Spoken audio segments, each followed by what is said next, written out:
Tech సంస్థ Cognizant భారత్లోని తన ప్రధాన కార్యాలయాన్ని అమ్మకానికి పెట్టింది.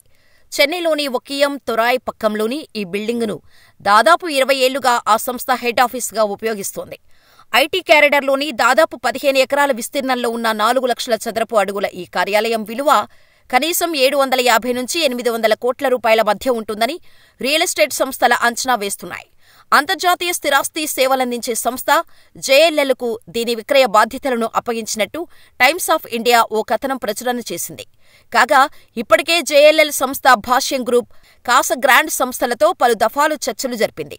కానీ డీల్ ముందుకు సాగకపోవడంతో దీనిపై ఇటు కాగ్నిజెంట్, అటు జేఎల్ఎల్ ఎలాంటి కామెంట్స్ చేయలేదు.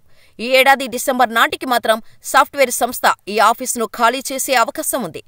జీఎస్టీ రోడ్లోని తంబారం సమీపంలోని సరికొత్త ప్రధాన కార్యాలయం అప్పటికల్లా అందుబాటులోకి వస్తుందని కాగ్నిజెంట్ భావిస్తున్నారు.